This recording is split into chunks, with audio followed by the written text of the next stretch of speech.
Good evening, everybody. I'm Mason Heller, coming to you live from the site of a beautiful night for football. Your Kirkwood Pioneers facing off against the McCluer North Comets. We apologize that the stream is a little late. We had some technical difficulties.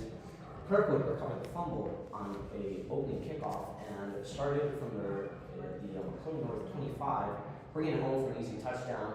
And we've got 10 minutes and 24 seconds left in the first quarter. 7-0, Kirkwood Pioneers.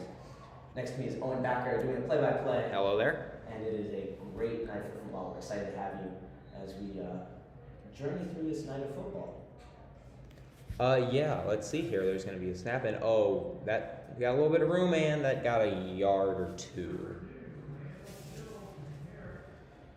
Obviously, McCluer coming into this game, not expected to win. Not expected to win the contest. Can you elaborate on that a little bit? Sure. McCluer North so far this season has averaged 7.1 points, not per quarter, but per game. They've been outscored by their opponents almost 250 to 50. It's a 200-point difference.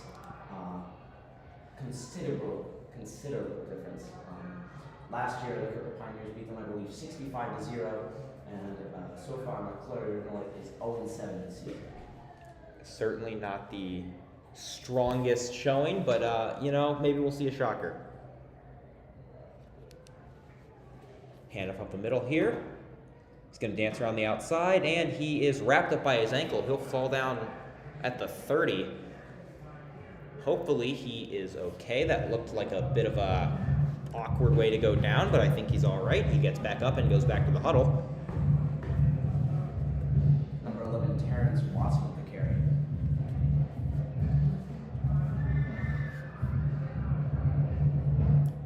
And if you're Kirkwood in this game, obviously, even though Kirkwood's 3-3, a bit of a trap game. McCluer is not the strongest football program at this time, and so what do you think the Pioneers have to do to mentally kind of not get trapped by this?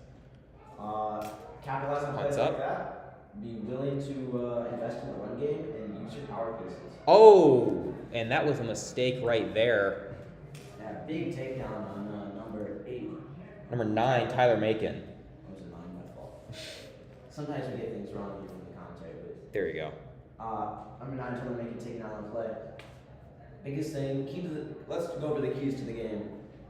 Kirkwood needs to utilize the big guns and running. Number 3, Dion Brown, and with number 4, Omar Hopkins out as quarterback for the past 2 weeks, they're going to be relying on Creighton Wise, who has been very strong in his passing game so far this season. As we saw in our last game we broadcasted with Marquette, he was targeting much more than we thought. Yeah, certainly. Last week, Dion Brown against Lindbergh rushed for 7 touchdowns. You did not mishear me in any way. 7 rushing touchdowns in the 49-7 victory for the Pioneers. That'd be the tackle right there, just past the 40-yard line. Yeah, that's 7 rushing touchdowns and almost 350 yards is a school record at Kirkwood. Absolutely absurd performance. Every single handoff, he was going to the house. Snap here, he's going to roll out. And, he's hit just as he strikes out of bounds. The ref does not signal any kind of flag. And it will now be third down, in 16 rather. McCluer looking to get some offense going here after giving up the early touchdown. It is 7-0 Kirkwood Pioneers with 8:15 left in the first. Swing pass here, and it is off the hands of the running back, and he falls on it. That was number 2, Randall Bills.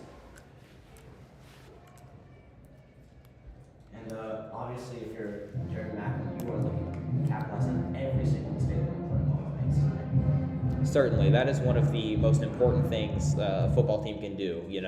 Obviously, you want to create your own plays, you want to create your own chances, but when your opponent messes up, you got to capitalize on that. Completely agree. Especially going into this championship season, it's imperative that Kirkwood makes sure that they capitalize on every opportunity they get to score big points. Certainly. The punt here on 4th and 29. This one goes straight up. I don't even know if that gets back to the line of scrimmage. It doesn't. And an unlucky bounce. And it is scooped. It is scooped, and it is going to be a score. What a wild play. That was number 2, Bruce Malone. Everybody was slowing down. Looks like they were just going to touch the punt and have it blown dead, and he scoops it and runs it into the end zone. Touchdown, Pioneers. Everyone was just standing around on that play, and out of nowhere, number 2, Bruce Malone comes in. He went for it. That was a chance.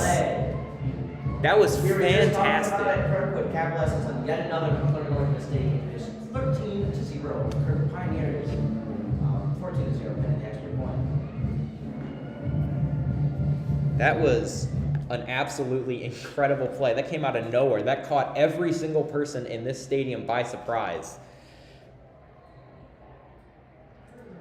Extra point is good. Number 42, Miles Cooper with the kick. There you go. That's now 2 for 2 on extra points. Sometimes, even in high school, you think that's a given, but there's been some kicking controversy this season. Glad to see that consistency. So what's interesting is we've seen over the years that point after touchdowns slowly rise in their consistency. Yeah. Specifically in professional leagues, but also in high school leagues. Currently, I believe in high school the average is 85%. So Not terrible. We'll see if Kirkwood can keep up the trend of getting as many points as they can. Something that has come back to bite them in 2 games this season. Kirkwood could be 5-1 right now, but they've lost by just 1 point in 2 of their contests this season. Yeah, certainly. Against Limburg last week, 49-7, they missed, I believe it was 3 extra points. And they had to go for 2 a couple times. You never want to leave points on the board. So it's solid that they're getting that done. Kickoff pending here. Kirkwood Pioneers in their black jerseys tonight with red numbers, making our jobs reading their numbers very difficult, but you know what? We'll ride because they are nice jerseys. This one is booted. I don't mean to be rude on that. I think he's blind. Hey now. Only a little bit. This is fielded at the 1, and he's going to get a little bit of space and work his way back to the 18-yard line. Not a great result, but certainly better than what that play could have turned out to be. McCluer's going to have themselves another opportunity to drive on the field. But I'm hoping the underdog makes it a bit of a fight. It's always fun to watch a hard-fought football game. Absolutely. You know, you always want to be able to test your players' fortitude. You always want to be able to kind of put them against some tough competition. Obviously, Kirkwood has their eyes set on the playoffs, and, you know, you want somebody to be able to bloody your nose a little bit, give you a tough fight, and make you work for a win.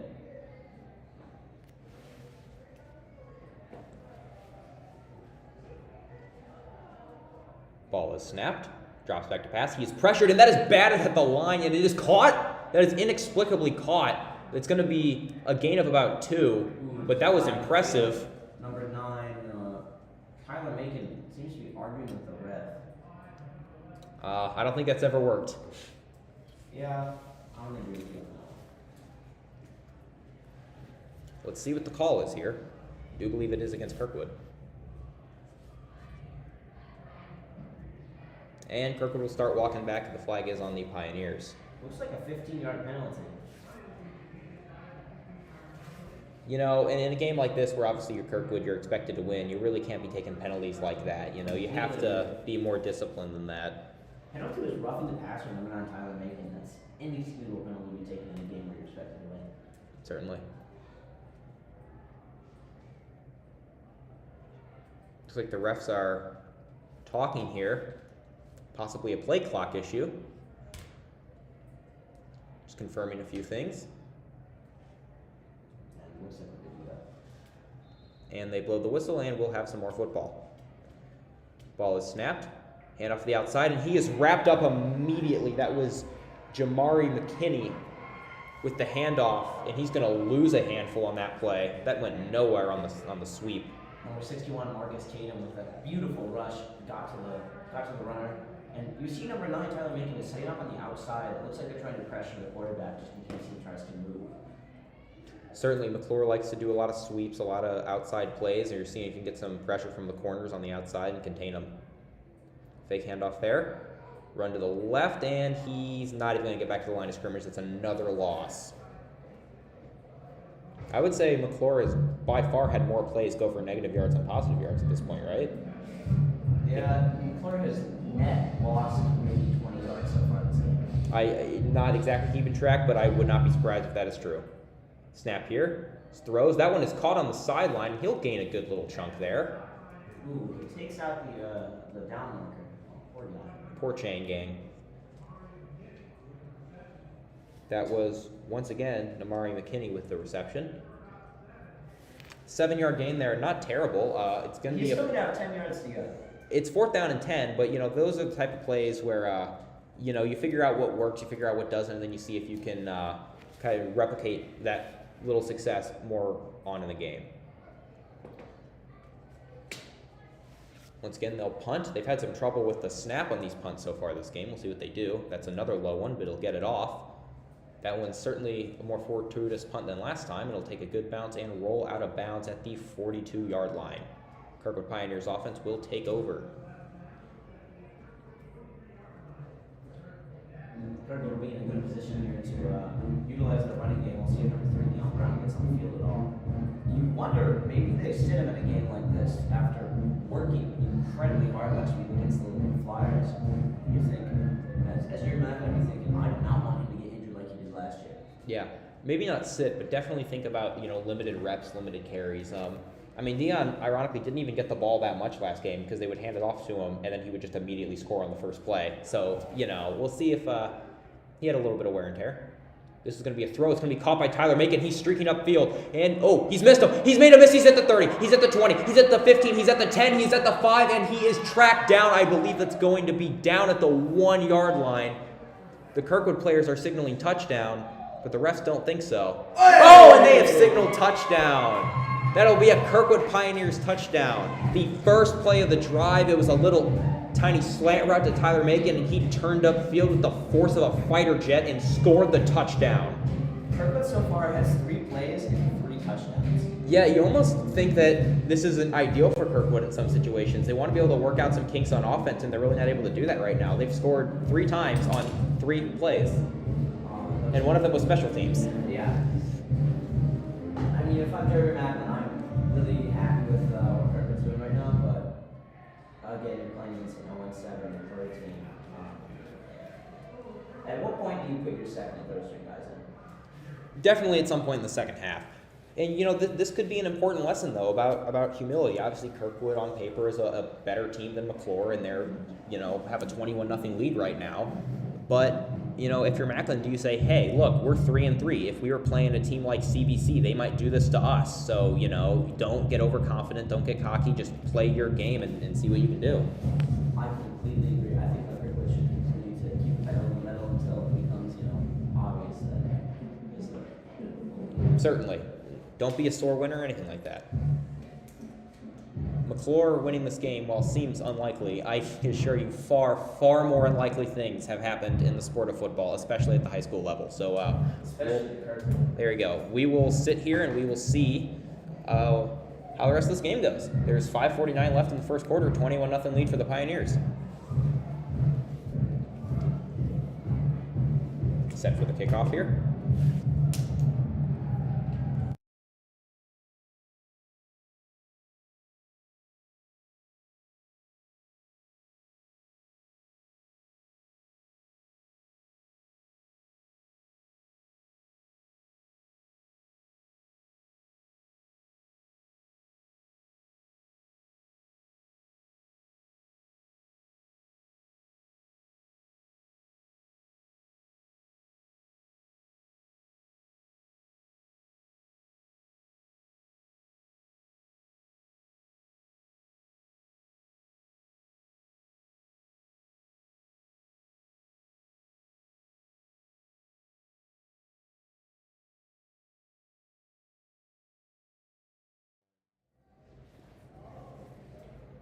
McCluer will have the ball on their own 25, go for the run, and it's a loss of 4.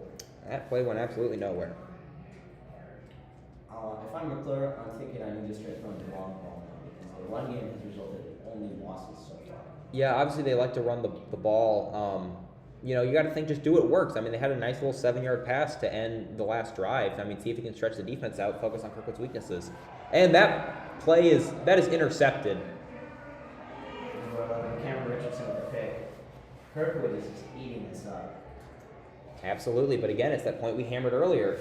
Humility, let's see if not even if Kirkwood's going to lose, but if later in the game they start to make more stupid mistakes, you want to clamp down on that. You want to make sure that they keep playing at their highest level.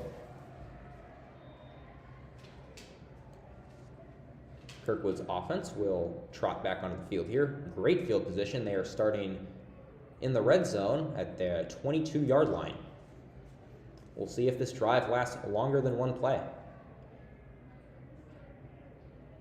Sends a man out.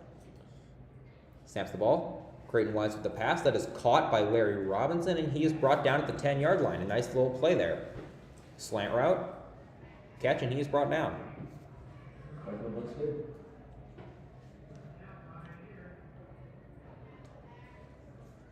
It'll be a first down and goal to go here at the 10-yard line.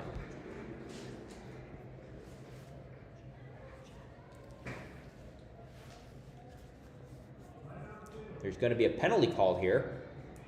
Pioneers signaling that it might have been a offside for McCluer. Oh, man. They're going to move up 5 yards here. It'll be a first down and goal to go from the 5-yard line now. Kirkwood looking to punch it in.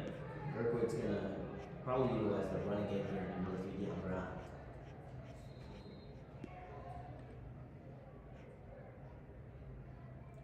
Wise, handoff up the middle to Brown, and he will break the plane, I do believe. We're waiting for the signal.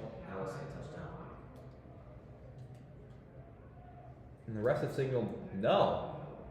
Down on the 1 yard. Down on the 1 inch line, more like, and it'll now bring up a second down in inches here on the goal line.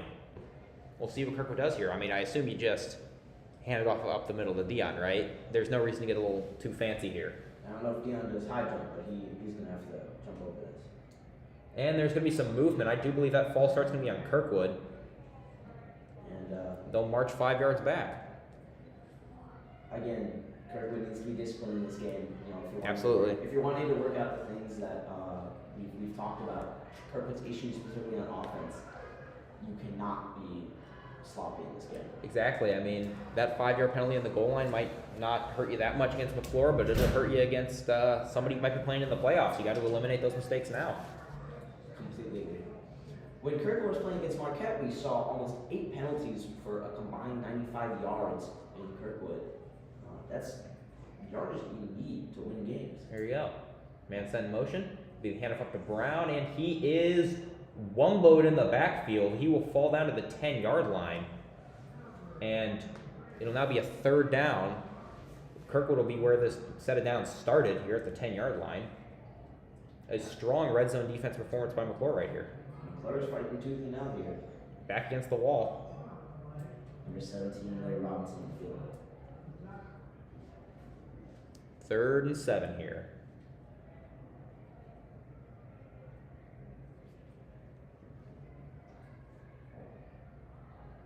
Snap to Wise. Drops back to pass. He's looking at Dion Brown. He's not open. He's going to scramble out of the pocket. He cuts up middle, and he is hit low, and he will gain maybe a yard. It'll go to 4th down and 6 with 3:14 remaining here in the first quarter. I think they're going to bring out Miles Kruger. They're going to trot out the special teams unit. And number 42, Miles Kruger for the field goal. That's yeah, I mean, that's right there. I mean, that's a strong defensive play there by McCluer. You don't want to take any of that away from them, but if you're Kirkwood, you say, wow, I really think we should have probably converted right there. We should have punched it in. Snap good, hold good, and that one is gonna be good. The extra point is through the upright, or the field goal rather. It'll be 24-0 Kirkwood. There you go. It'll be 24-0 Kirkwood with 2:44 left in the first. So, obviously, something we talked about last time is the Miles Kruger, Jed Holiday field goal. Okay, yes. The Jed Holiday field goal debacle. I'm personally a big Jed Holiday fan. I'm hoping he gets to kick some tonight. It is the talk of the school. It is the biggest controversy possibly in human history. I wouldn't qualify it as that, but I would. I want to see some Jed Holiday kicks. I want to see them. I think we are going to get, and for the more refined man, I want to see some Jacob Riggs punts. That's what I want to see. I know he has been practicing, and who knows? I mean, if Kirkwood has to punt this game, maybe let him go for it. Maybe punt on first down a couple times. Your favorite is, all right? I mean, look, I'm not biased, but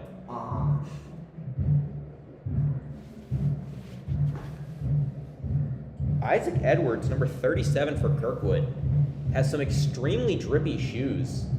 That is neon orange and yellow. I kind of have to point that out. That is fantastic. Oh, and this is fielded. He's going to avoid a man. He's going to cut back upfield. He's at the 20. He is at the 30. He is at the 40, and he is roughed out of bounds. That was an excellent return from McCluer. He looked dead to rights at the 10, but he was able to turn it upfield and get close to the halfway point. Kirkwood pursuers out like they were garbage. Incredible moves from number 2. Mr. Randall Bills. That was fantastic. I completely agree. And you know, I mean, if McCluer's going to put together a scoring drive, I mean, little stuff like that's how you get that started. They only got 60 yards to go. Put it in the end zone. 2:36 here remaining in the first quarter. It is 24-0 Kirkwood. McCluer with the ball. That'll get a handful.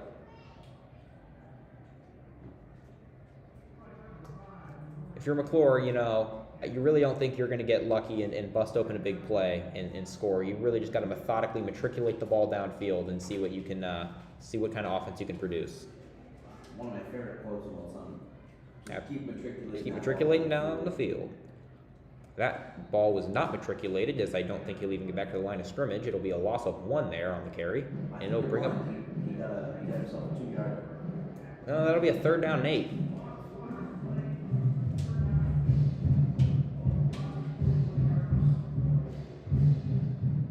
Four wide receivers here for McCluer. Fake handoff, screen pass. This one, oh, he spins out of it, but oh, he is brought down. He was completely surrounded by Pioneers. That drive went nowhere, and it'll be a 4th down. McCluer trots the punt unit on the field.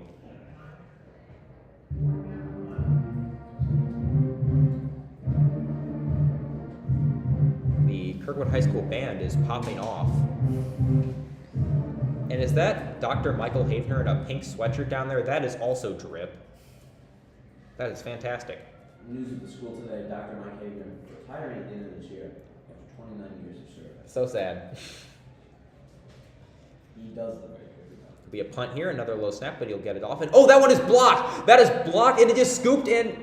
They're able to recover it. He is brought down at the 25-yard line. That low snap. Special teams player of the week. He had the scoop and score earlier on the punt, and now he has the block here. He flew past his blocker like a bat out of hell, and he was able to get the block. Slither, as he is called here at Kirkwood High School, absolutely phenomenal special team. That man is a special teams machine. Kirkwood's offense will trot back on the field. They kicked a field goal last time after a strong red zone stand by McCluer's defense. We'll see if there's a different result on this drive. Pioneers starting from the exact same position they did last time, the 25-yard line.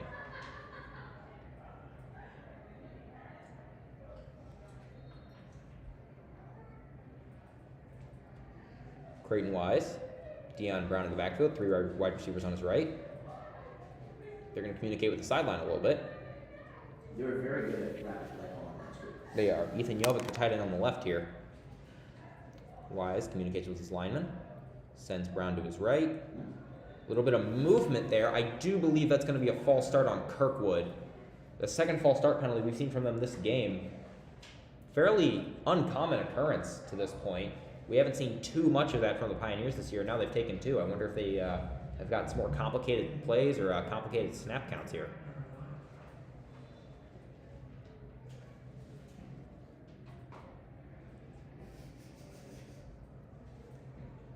Wise, hands off to Brown. Brown's got a little bit of space. He makes a man miss, and he's able to weave his way to the 18-yard line. That'll be a solid carry right there. 7-yard carry for these, bro. Of course, it was a 1st and 15 there. This puts the Pioneers in a more favorable position here on 2nd down. It'll be 2nd and 3. It'll be a 12-yarder. Pioneers. If you're keeping track of the record that Deion set last game, start counting. Ooh. Big carry again by Deion. Reminder, Deion Brown scored literally 7 touchdowns last week, all on the ground. That was wild, and Obviously, that's not going to be the expectation, but let's see if he can do something like that again. He hands off the middle, lunges. It's a touchdown! Dion Brown on the outside run, and he's able to cut through a few blockers and lunge into the end zone for a Kirkwood Pioneers touchdown. It'll be 30-0 Kirkwood, pending the extra point here. Yeah, we've got a 4:14 here left, and it is 30-0. Now, obviously, if this pace continues, it's going to be over 60 points. But football doesn't work like that, you know? It's not that half, it's the first quarter. Yeah, that's what I'm saying. There's literally, I don't see how Kirkwood keeps this level of offensive production up the entire game. It seems like they've strung together 3 play drives that have resulted in giant points. Miles Kruger with the extra point. It'll be very interesting to see what happens during the second half, what personnel Macklin sends out here, and what kind of formations they do. Obviously, you don't. I just want Jacob Riggs. Everyone does, trust me. He is the GOAT. I'm wondering, obviously, you want reps for your starters. You don't want to just completely take them out, but... I'm also going to advocate for number 77, Wyatt Byers. He's a of course. Everyone loves him. On that offensive line. Tougher than anything. I love him. Tough as nails. It's in his pink shoes down there. Number 77, Wyatt Byers.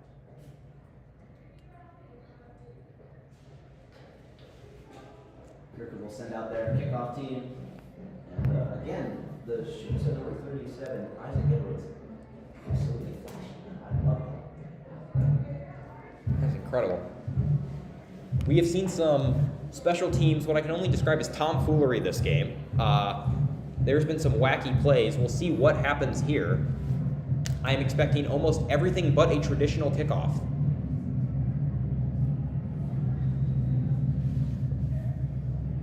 And this one is booted up. Sailed to about the 3-yard line. That one is caught and returned. He's looking for some space. He's getting chased down, and he's able to get to the 20. Big chop block. Hope he's okay. Overall, pretty valiant effort from McCluer special teams unit here, at least the kickoff return unit, trying to generate whatever they can. You really can't take a touchback when you are in this big a need of yards. You need to just kind of hope for the big play. Completely agree. Now, I would be remiss if I didn't thank our resident cameraman, Lifton, for assisting us on this broadcast. We had some issues with the camera earlier.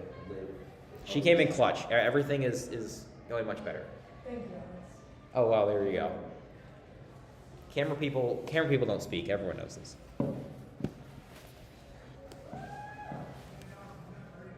That handoff will go for not much at all. As the first quarter winds down here, I think they're just going to let it run. 20 seconds left in the first quarter. It is 31 Kirkwood Pioneers, 0 for McCluer.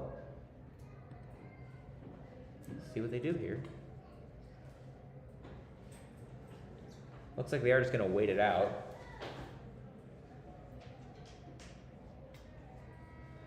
And that is the end of the first quarter here. Once again, 31 for the Kirkwood Pioneers, 0 for the McCluer Comets. They will switch sides here, and we will see what McCluer does with a 2nd down and 15 with 12 minutes remaining in the half. Reminder, high school is 12-minute quarters. All right, so let's talk about what's happened so far in this game. McCluer has looked, I'm just going to say, abysmal on special teams. Certainly. They've generated some offensive flashes of brilliance, one could say, but it seems like the run game has resulted in more negative yards than positive yards, if Yes. my calculations are correct. Yes, they have been running directly into a brick wall the entire game. You got to think there's some kind of change in game plan here that you're going to see. If not in this quarter, definitely in the second half, to just try to get anything going. The McCluer kickoff return unit has not been terrible, but their punt team has given up a brutal amount of chances. They gave up the scoop and score touchdown to start. They gifted Kirkwood 3 separate red zone drives. There's been punt blocks. There's been basically anything that you could think of to make a special teams coach tear their hair out. Now, I'm not going to say anything, but Kirkwood's special teams coach is bald, so maybe we McCluer special teams coach, Terrence Hara. There you go. I don't want to say anything about last year's game, but it's such. We won't. McCluer with an interesting formation here. You got a 3 wide receiver bunch on the left side. This is a really strange formation. See what they do here. I'm thinking they're just going to run these three gentlemen downfield. Yeah, send one of them on a slant or something. It'll be a fake sweep. It'll be a read option play. He's going to cut upfield. He's got some space. That was a nice little run. So the two blockers in front of the wide receiver to run an option. I'm not entirely sure what the game plan is there. Yeah, they've got that free block on the outside. I think they're trying to draw personnel away from the main action of the play. They're going to stay in that same formation. Looks like they're setting up. 3rd down and 7 here. Handoff up the middle and tries his best to find some space, but it's not going to go for anything. Watching McClure's offense is very, very similar to watching the Chicago Bears offense. Just keep running the ball behind no real offensive line. Well, I wouldn't say that we can compare them to an NFL team, but yes. You're right. I do believe McCluer is better than the Chicago Bears. You never cease to make me chuckle. See what they do. It's 4th down and 5. I think they've got a shot here. Now they have the punt unit on, although the huddle confused me slightly. We'll see if this is some trickery or if they just want to make sure everyone's on the same page. They've had a disastrous time punting the ball this game thus far. I mean, at some point, you got to think, just go for it every time, regardless of field position, because you're ending up in the same place. I think Kirkwood takes that timeout. They saw the McCluer huddle, and they thought, well... I think that they're going to try to block this punt again. They've been, number 2 Brisbane has been able to get around the punt twice now. Absolutely. It will be a crime if he does not receive Misha Special Teams Player of the Week, if that even exists, which I have to think it does. I don't know. I'm sure some Instagram account will recognize this. Of course.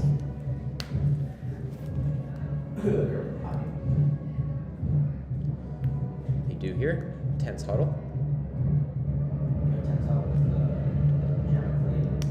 The Kirkwood High School Band playing some bangers right now. They have hit the Jaws soundtrack and Star Wars, and it is not even the second half. Yeah, the band is always a highlight when the game is going. We can credit the band alone, I think, to Kirkwood's success on the field this game. Bruce Malone goes to the backfield, so we'll see what happens on this play. The return man is not very deep at all. He's only about 30 yards away from where the actual punt is going to take place, near midfield there. The snap, good. And this one goes straight up and down and will bounce back to... oh, that one's picked up by the Pioneers. They pounced on this one. There we go. They'll take over at the 40. Trying to replicate some of that success from the scoop and score play earlier, although I don't know if that was the smartest move to try to fall on that one. If I'm Kirkwood special teams, I'm not too worried about it at that point. Not in this game, but in other games you might. You know, you want to keep playing smart football. We'll see what kind of plays Kirkwood comes up with on this drive. We've got a little bit of room to work with here. That's almost nice if you're an offensive coordinator to know you got more field, you got more room to work and kind of do your craft.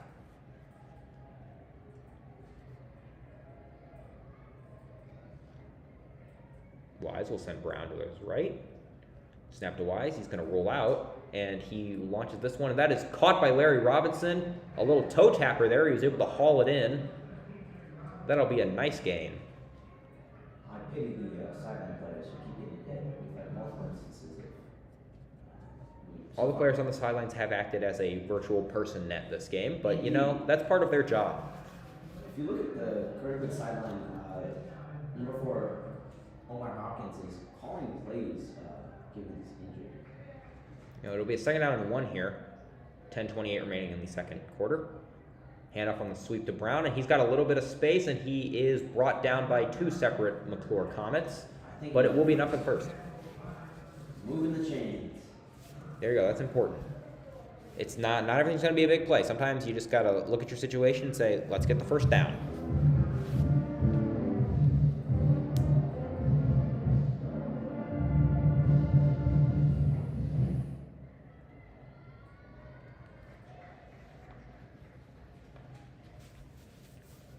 Snap to Wise. He's going to roll it to his left, looking for the receiver, and that one is caught on the sideline. Again, I think they'll be faced with a 2nd and 1. Number 17, Louis Robinson. There you go. That was almost an identical play that we saw last play, or 2 plays ago rather, but flipped. This time it was a roll to the left. Teacher would say reflection across the x-axis. There you go. I'm not a math guy. I'll take your word for it.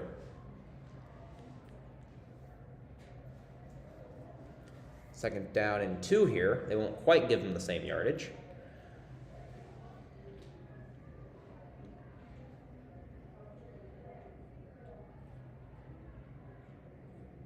Wise with the pass.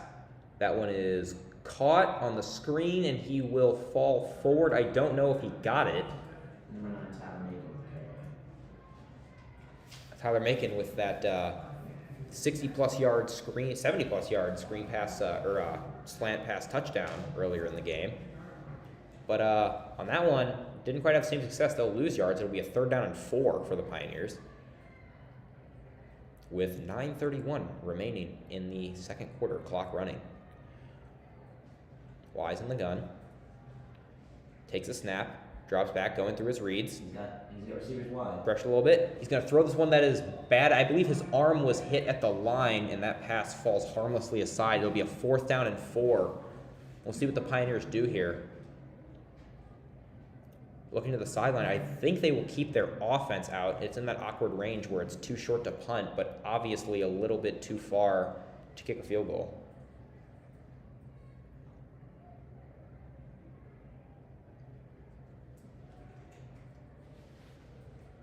So currently the score is, I believe, 31-0 Kirkwood. Yes, it is. And mission regulations state that when the game reaches a state that is, quote unquote, too far apart, as we have received from our sideline reporter, the clock will start to run uncontrollably. There will be no stoppage in play. No out of bounds, nothing, no timeouts, nothing like that. The clock will just continue to burn. We'll talk about this mercy rule as the game goes on, but if you're watching this game at home, keep that in the back of your mind.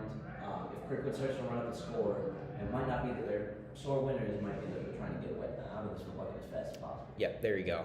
You know, nobody likes to, when one team's up by a ton of points, it's kind of a lose-lose. One team has nothing to lose but just getting their players injured after they've already secured a win, and the other team just wants to go home. So that's, you know, a good rule there. Wise with the snap. He'll hand it off to Brown. Brown is going to dance his way up through the middle here, and he still hasn't gone down. He is finally pulled down by his leg here at the 7-yard line. The show going in there. He finessed his way through, I think, 6 different McCluer players before he was finally brought down. Yeah, it was impressive. Deion Brown, obviously, he's an East Michigan commit, D1. Excellent player. Kirkwood's most valuable asset on the run game. Last year, obviously, the season cut short after he broke his arm. They were trying to avoid that again. 1st down and goal here from the 7, 8:40 remaining in the 2nd quarter. And the whistle will be blown here. It'll be timeout for the Pioneers. We'll see what they do here. I think they want to discuss some strategy. That is their 2nd timeout they've used this half. They've got 1 remaining.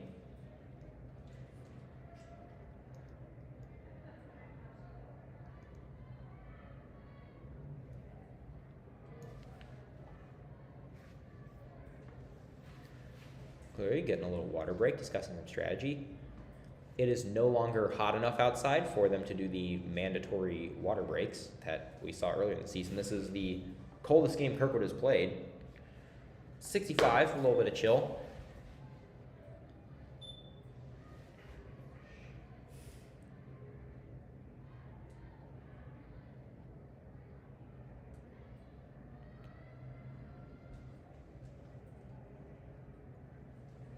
And the respective sidelines will send their troops out. It will be a 1st down and goal from the 7. 8:38 remaining here in the 2nd quarter. The Pioneers are up 31-0 over McCluer.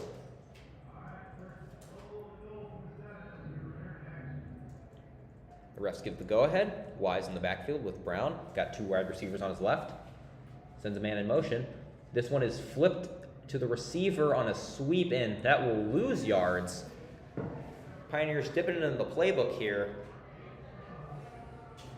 one would almost question that. I mean, obviously you want to practice stuff that you haven't practiced before, but also, I mean, you don't want to put anything on film that you haven't already put on film in a game where you're pretty sure you're going to win.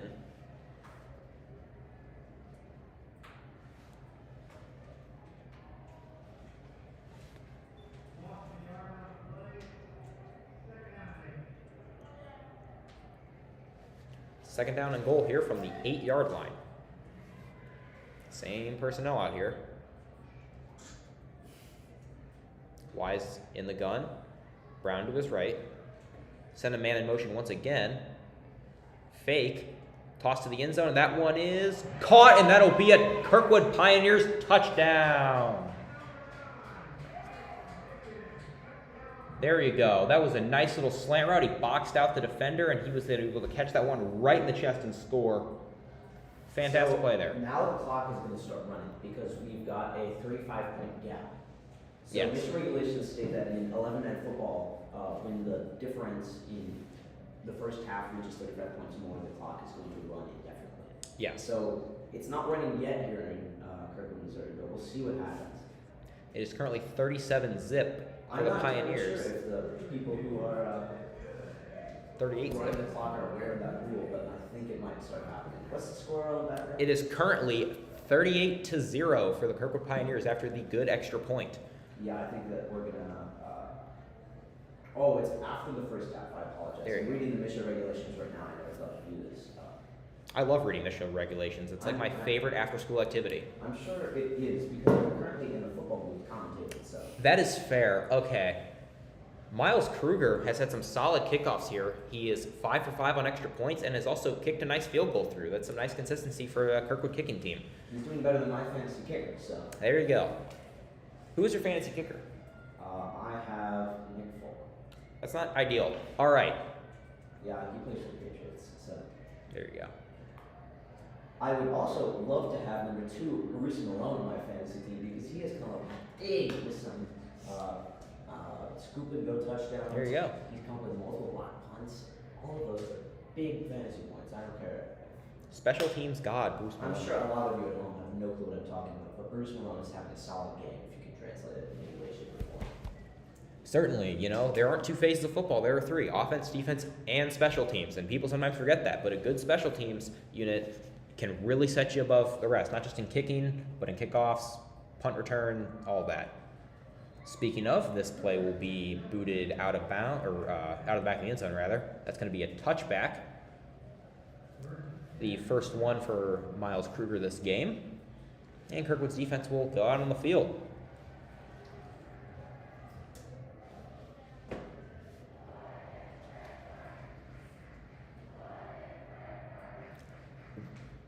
The crowd now with some chants here. I can't quite hear what they're saying. Advocating to just put in some of the fan favorite players that people want to see. You don't necessarily get in the lineup all the time. Oh, yes, I completely agree. Oh, Sean Bricker, they want Sean Bricker in the game. I completely agree. Tackle will maybe be made there after about a yard gain. A lot of outside sweeps, a lot of runs. You got to think McCluer a little bit afraid maybe of Kirkwood's interior line. I would be too. They've played pretty great this season, their D tackles have. Okay, so we've got 4 requests for players. We want White Myers, Drew Tim, Sean Bricker, and Jacob Riggs in. Yeah, absolutely. Little run to the outside here. He's got some space. I think that'll be enough for a first down. If not, it will be 3rd and inches. I believe so. He went out just after the line. Yeah, moving the chains. Solid job moving the chains here. So as we just discussed, for anyone who's just joining us, the clock is going to start running in the second half for full time. So it Yes. will not. If the deficit is greater than 35 points, Kirkwood currently has a 38-0 lead. 38, usually 38-0 lead. So the deficit of 35 points Yes. is going to come to effect as we go into this next half. There'll be a loss of 2 yards there. It'll be a second down and 12 for the Comets. 7:01 remaining here in this half. Let's talk about McCluer's run game. Yes, let's. So McCluer has so far had some. We talked about this at the end of the first quarter. Some flashes of plays on offense, some solid run plays, some solid pass plays. But so far, Oh, That one is tipped at the line. Number 14, Rick Williams. It looked like a late hit here. We'll see if he gets a pound away. That was by, I believe, number 59, Gus Orton. Had a little dive there to block the pass. And was batted there. They were looking for the screen.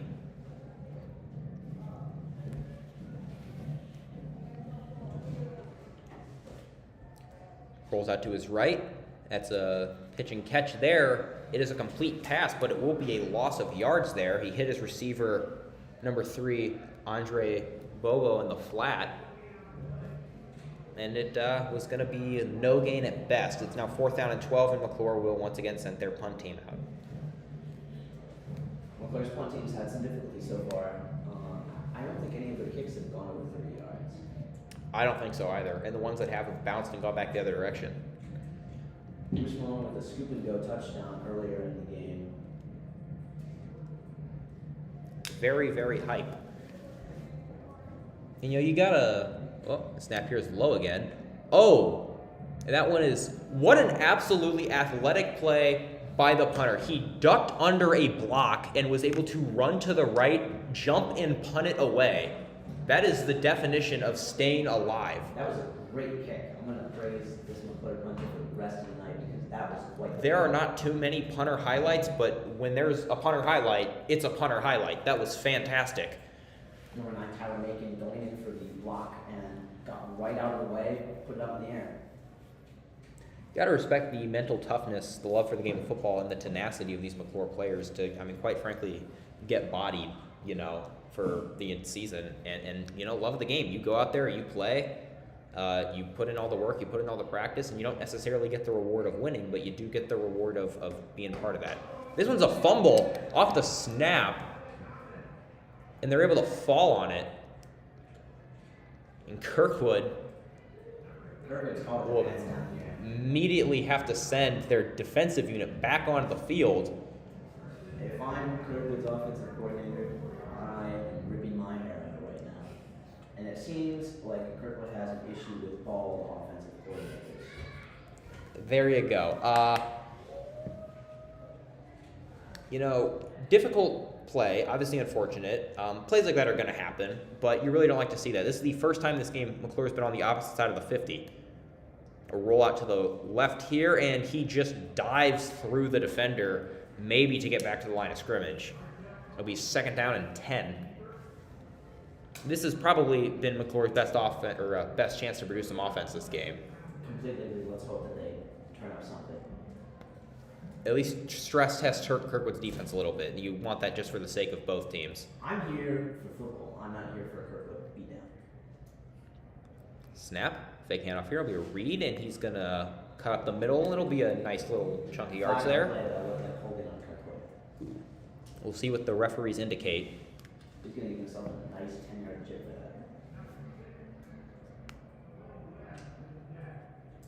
that. Injured player on the field.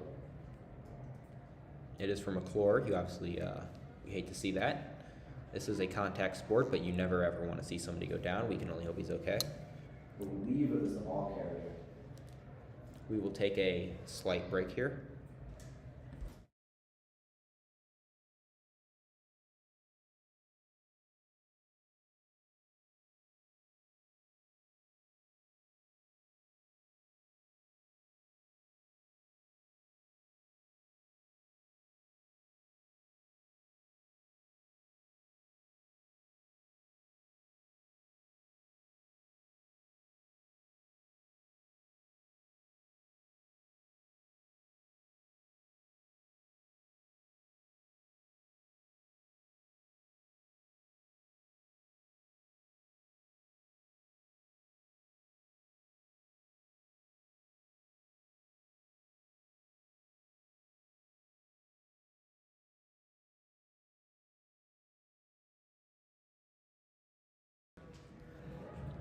All right, we are back from the injury timeout there.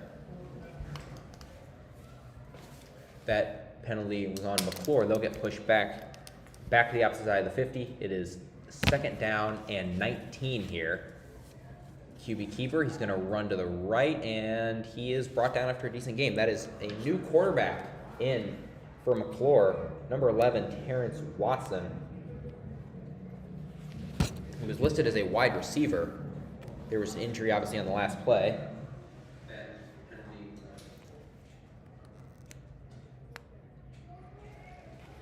Another play here, and this one will be a loss, huge loss right there. Knock him back even more. And that 3rd and 15 will now turn into a 4th down and 22. McCluer will be back to punt the ball. You at least think here, if you're taking an optimistic view, that a good punt and some nice punt coverage will pin Kirkwood at least inside their own 20. We'll see. That's what happens. They're punching a really athletic play. Yes. Last kick. So we'll see what happens. Kirkwood's punt returner lined up at the 30-yard line only, anticipating a short punt. We've enabled chat just in case you guys have any feedback for us at home. Oh boy. And that one is a bit of a line drive, but it's going to bounce here, roll past the 20, and the returner is not even going to get a chance to get to it. That's very fortuitous for McCluer. It'll pin him about at the 12-yard line for Kirkwood. If they want to score, they got to drive 88 yards. Kirkwood obviously hasn't asked you to do that. The question is, will they? Kirkwood has been in advantageous positions for almost all of their drives so far. So yes. This is Kirkwood's first big drive of the game. They've got 4.5 minutes in this half to do it. It will be very interesting to see what Kirkwood will be able to do this drive. I want to see if they have the capacity to drive 88 yards in 4 minutes and be methodical about it. If Kirkwood can do that, that's a good sign for this championship season coming up. Certainly couldn't hurt.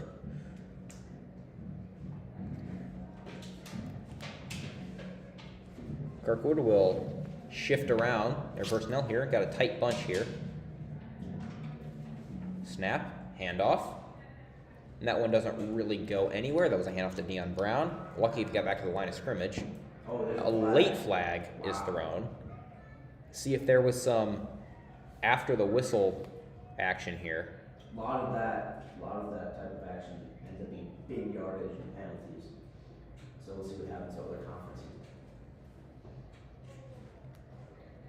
Jed and Miles practicing kicking in punting. We've talked about this. We want a Jed Holiday kick. They are always so hyped. They are the most hype extra points you will ever see. We want Sean Bricker, Jacob Briggs, Maya Myers, Blue Tampa, and Jed Holiday. Kirkwood Pioneers leading the McCluer Comets 38-0 with 3:57 to go in the second half here. First half. We'll talk about it again. The running clock rule is going to go into effect in the second half if McCluer doesn't reduce the gap. That gap again is 35 points. Kirkwood currently has a 38-point lead. You will be very surprised how much faster a football game takes when there is absolutely no stoppage clock whatsoever. So there are exceptions to the rule, specifically water breaks, timeouts, plays that are driven out of bounds. So it's effectively the same, but the clock runs with the play clock. Yes. Snap, it'll be a little pitch play to Brown here. He stiff arms the man. He's got the outside. He's at the 20. He cuts inside. He's at the 30. He's going to be gone. He's at the 40. He's at the 50. He's at the other 40. He's got one man to go, and he can't bring him down. He does. A massive play there for Dion Brown. He completely switches sides. And he's going to get brought down, I think, at the 13-yard line. We're hoping that flag isn't against Kirkwood. A block in the back or a hold here would be an absolute backbreaker. We'll see what the refs indicate.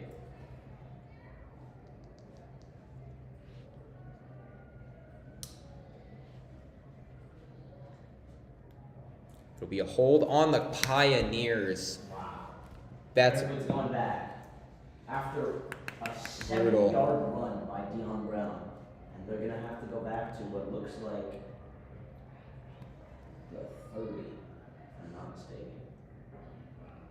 Dion Brown just ran 70 yards, and now he's got to turn around and walk 80 yards back. That's really terrible.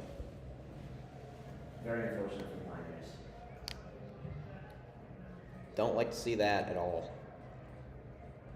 There's a penalty called into McCluer, but the penalties are going to offset as the breakers called against Kirkwood, so Kirkwood's just going to start back over.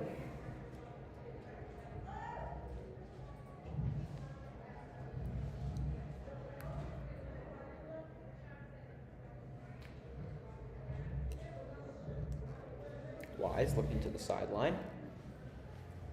Signals coming from the Kirkwood coaching staff. And the refs will give the go-ahead.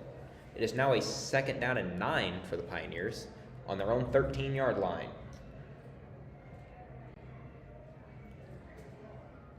Wise sends Yelvick in motion, the left side. Takes a snap. He'll throw this one.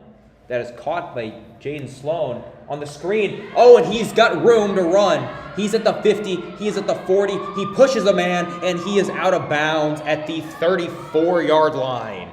A massive gain. There is no laundry on the field. That one will be good. Kirkwood makes it right back up, and if you're an offensive coordinator, you can't help but smile at that. Nice little screen pass. Fake run to Dion. Get that play action going, and then nice little play.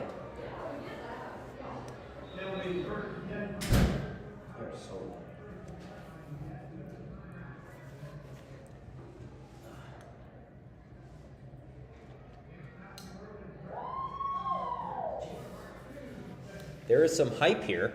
Yeah, he's Kirkwood student section looks full packed. It feels a little bit good. After a tough 3-3 start to the season, you've lost all 3 of your losses by 5 points combined. And, it's nice to, for lack of a better term, witness a bit of a beatdown. Sure, Kirkwood, football is a big part of Kirkwood High School. Yes. There's probably 400 or so people in the student section tonight. And as evidenced by the 5 or so people in the booth next to us, people are excited to see the Kirkwood Pioneers winning. Yeah, not just winning, but winning in a dominating fashion. They beat Pattonville, the second game of the season. That was their first win. That was a pretty decisive Kirkwood Pioneers victory. And then they beat Limburg last week, in which Dion Brown rushed for a frankly ridiculous 7 touchdowns. That was absolutely awesome to see.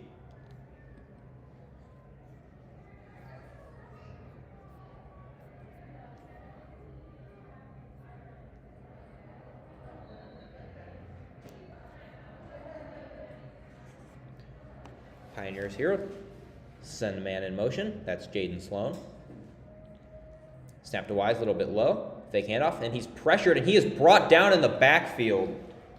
That's Kirkwood's first biggest loss, a big loss of the game so far. Offensive line gave it up. It was a furious pass rush right there. After the play action, Creighton really had no room to throw it there. He was wrapped up and thrown down in the backfield. That'll be a loss of 9. 2nd down and 19 here for Kirkwood, with 2:35 remaining in this first half. Pioneers at the 43-yard line.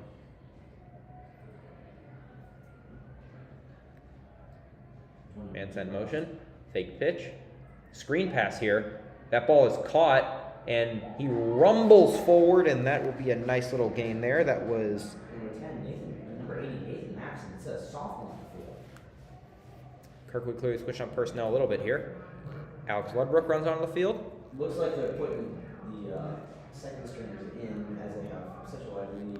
You obviously want to preserve your players. Yes, Creighton Wise, the quarterback, has remained in as Omar Hopkins, the other varsity QB, is injured. Number 21, Tyson Sanders, is working playing that position now. He on the ball out of the game. Probably for obvious reasons. The catch there by Sanders, and he was rocked immediately. Sanders had hip surgery last year, so we worry about that being a factor in game play. He seems to be all right. It's now 4th down and 3. Kirkwood elects to go for it here. Looks to the sideline.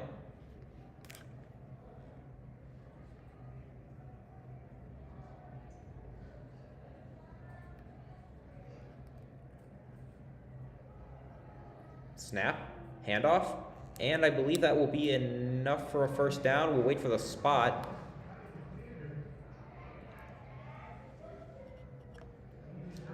No, he did not.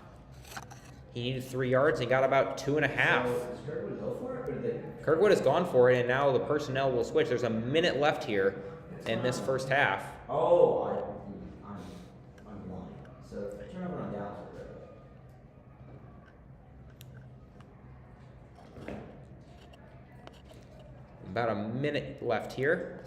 I think it's probably unlikely that McCluer will be able to put together a scoring drive here of over 70 yards in just 1 minute, but certainly crazier things have happened, so we'll watch and see what they do. Crazy things have happened indeed. Snap. Handoff here. And he breaks out a little bit. Solid.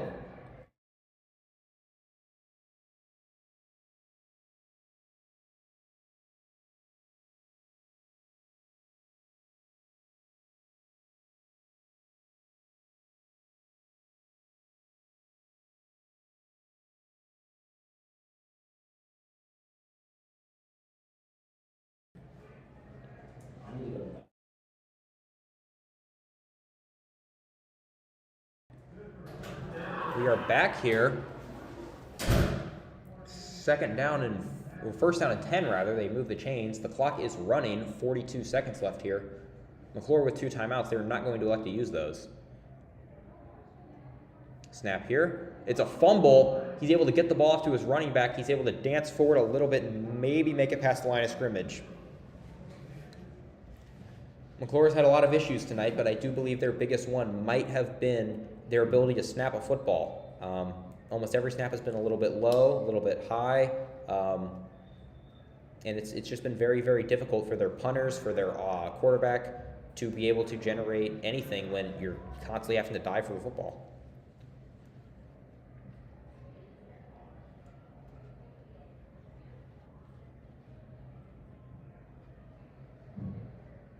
McCluer will take a timeout with 20.4 left in the half. Both teams will huddle, get some water, and discuss strategy for the next 20.4 seconds remaining in the half.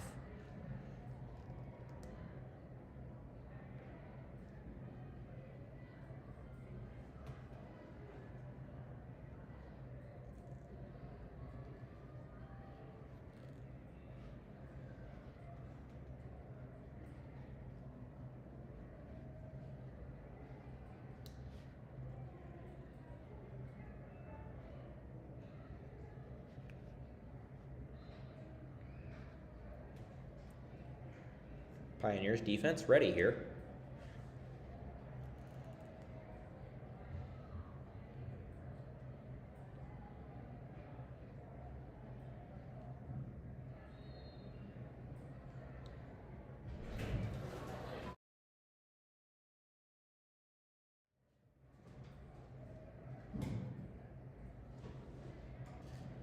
Pass, that one is deflected and that is intercepted.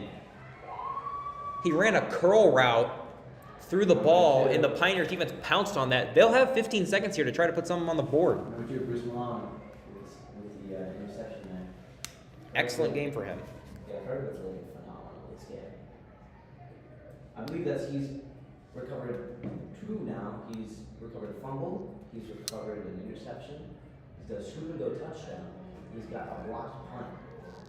Bruce Malone is having one heck of a game. He is collecting all of those miscellaneous stats, and it's come together for a pretty impressive outing for him. Kirkwood's offense with 1 timeout, 15.5 to go in the half. They're at the 34-yard line. You want to at least get into kicking range, but the ref will throw some laundry on the field first, and we'll see what the call is. Weren't able to get the snap off. Kirkwood will be forced to march back a few steps. It is now a first down and 15. 15.5 remaining here. 38-0. Kirkwood.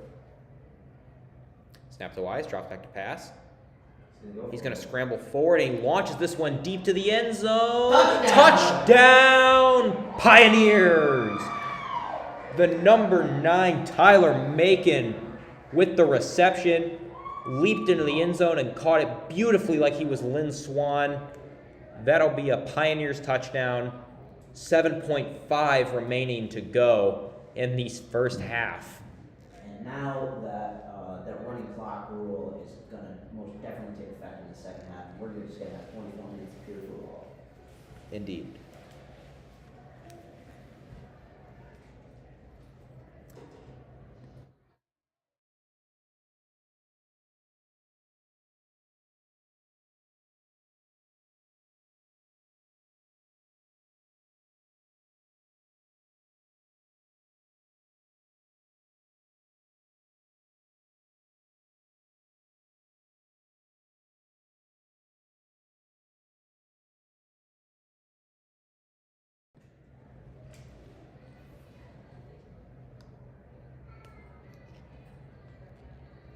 There's some confusion here.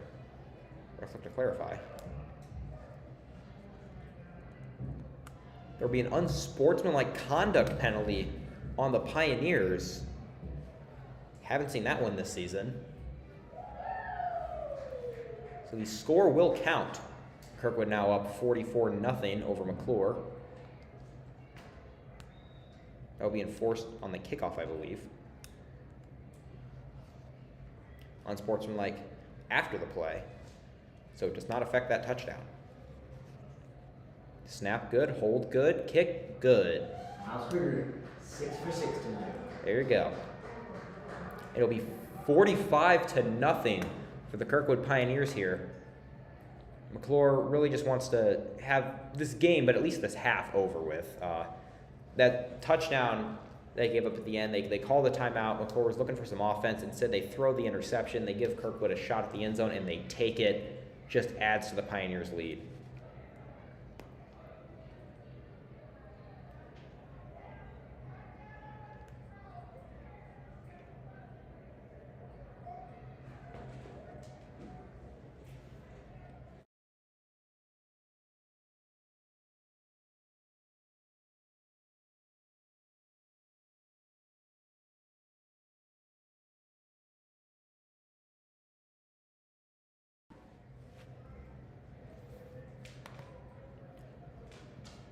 This feels like a time one would cut to a sponsored segment.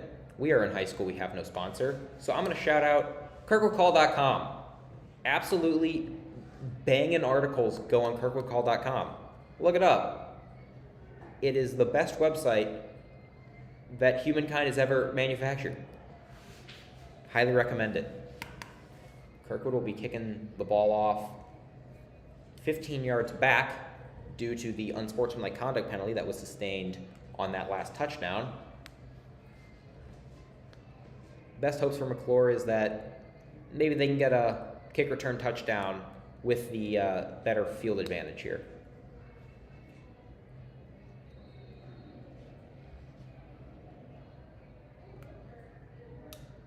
This one is booted up. Guard at the 20. Dances up field, and he will be brought down. That clock will run to all zeros. The half is over. The Kirkwood Pioneers have a 45-0 lead over McCluer. We will see you in the second half.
Hey, this is your lovely commentator, Owen Backer. We're gonna be switching the camera a little bit here, so you're gonna see some shake. Don't worry about it. We're fine. Go get some water. It's halftime. We're also just gonna do a quick mic check, but I'm checking the microphone. Checking We're the fine. microphone.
Again, no shade at the Kirkwood High School band, but some of their performance is gonna be missed here.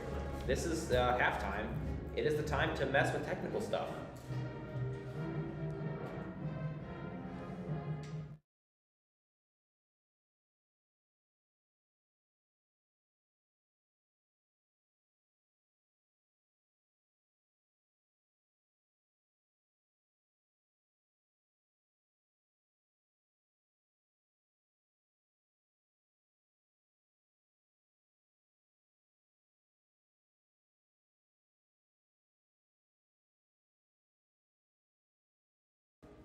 Mr. Owens, if you're watching this, don't worry about it.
I try.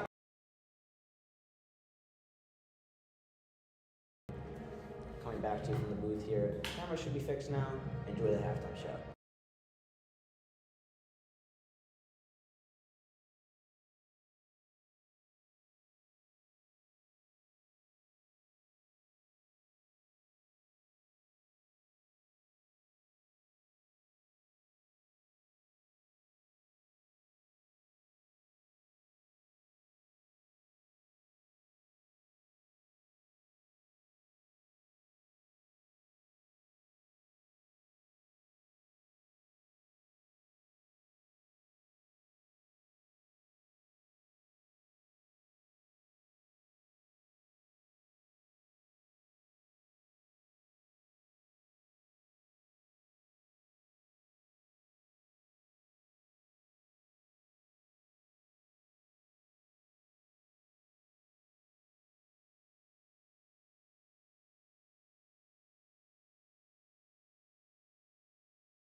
got 5 minutes left in halftime.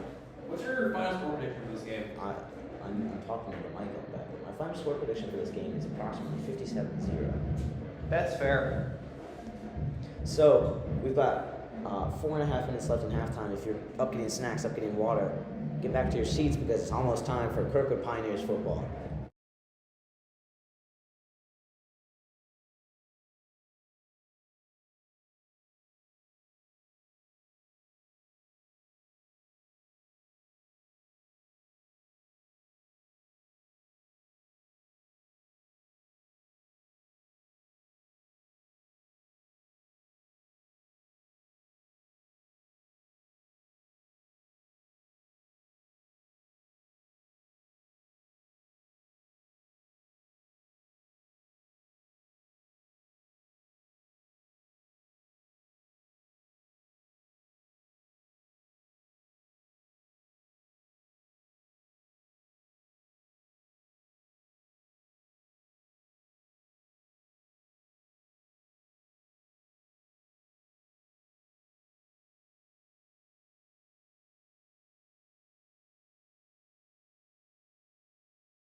For the first time in KHS football history, it looks like we're going to start the half on time. Are you sure about that?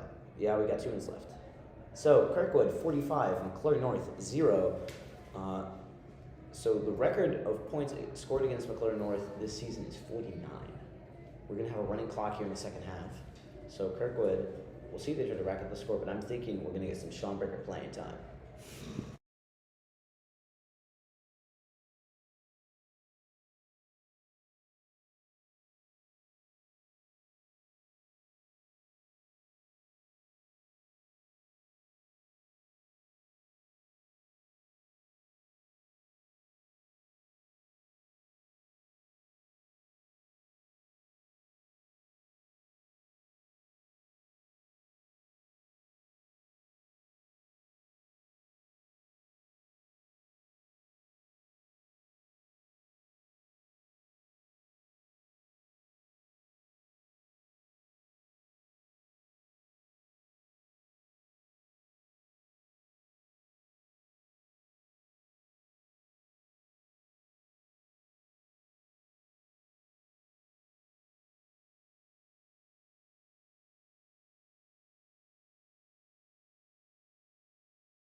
And we are back just in time for the second half kickoff. McCluer kicks this one downfield. That is caught at the 25-yard line and tripped up a little bit, brought down at the 29-yard line. So we talked about this at the end of the half. We're going to have a running clock for this entire second half if McCluer doesn't close the gap to 35 points. So it's going to be some quick football here. They are currently down by 45. It is 45-0 Kirkwood here at the very, very beginning of the second half. 11:33 left still in this third quarter.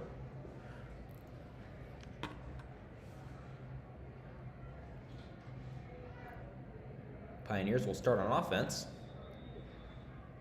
Ref blows a little whistle here.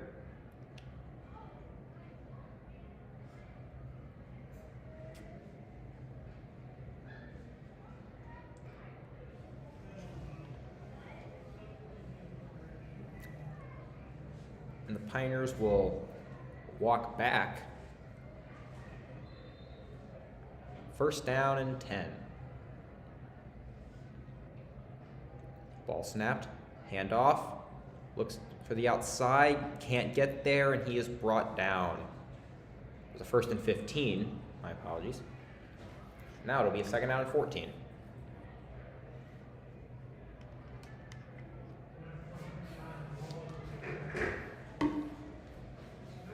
Kirkwood's offense, obviously going to resort to the run game here. I believe, yeah, we've got second stringers in for Kirkwood right now.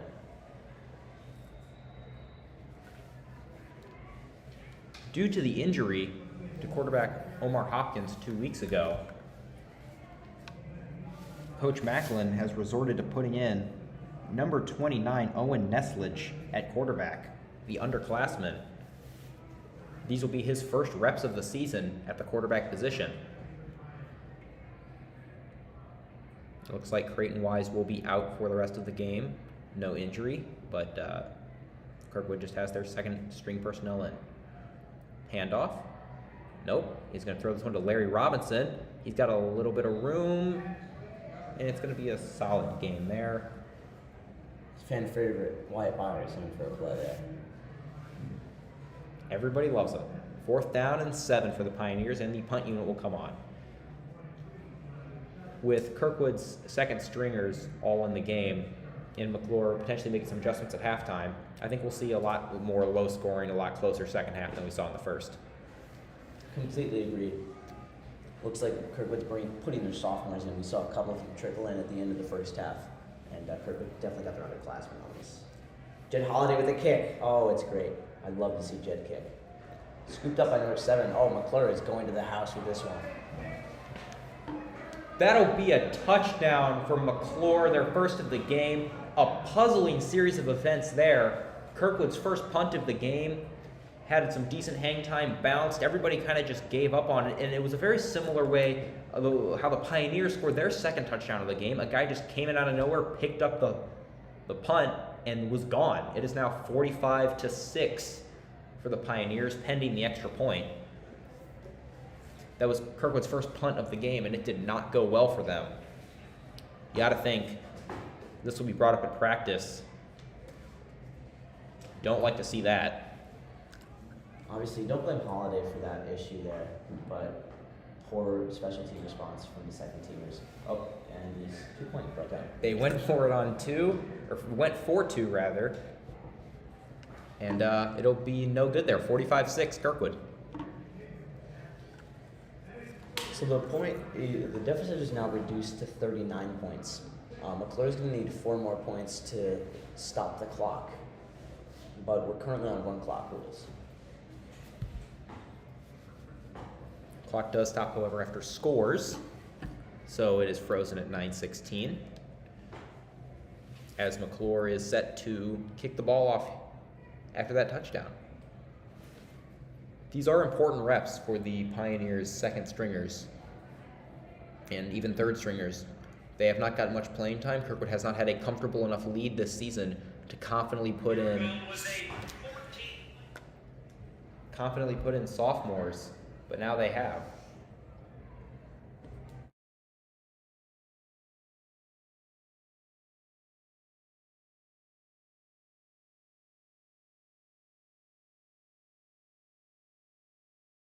I'll put it with them. All right. That kick bounces a little bit. Is fielded at the 30.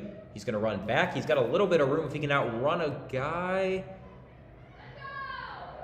And that is number 11, Cameron Richardson. He is brought down at the 40. Be a 20-yard return, but he ran about 60 yards on that play. He went end to end.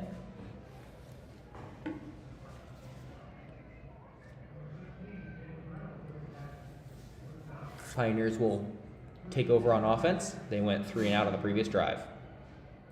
That drive results in a touchdown from McCluer. Kirkwood's defense, obviously, it's going to have some holes in this since they're playing second stringers right now, but I think that with some first stringers still in the game, you've got no excuse to be giving up points that quickly. Low snap here, and that is a fumble, and it is recovered by McCluer. The snap was low. It bounced off the ground. Third string quarterback Owen Nesledge couldn't recover it, and McCluer will take over again. The sky is falling for Kirkwood in the second half. You think the 45-point lead is safe, and while not many people are saying comeback, 45 points is not the biggest comeback that would have ever happened in football history. Kirkwood needs to watch out for McCluer here. They're already on a roll. They've come up with tons of big stops, and I'm going to wager that their first strings are going to be on par with Kirkwood's third. Little run here. He's able to go back around, and he's brought down after a few yards. This is going to be a learning experience for a lot of the guys on Kirkwood who don't necessarily get all the reps in the world.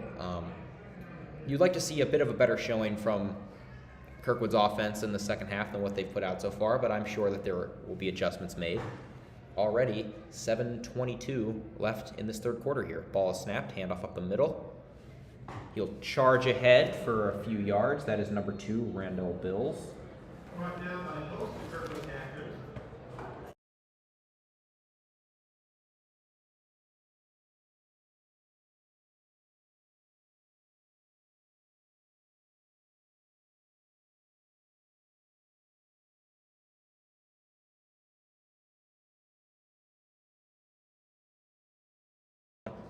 That ball is in and out of the hands of the receiver. He launched that one up. It was a 50-50 ball, and nobody came up with it.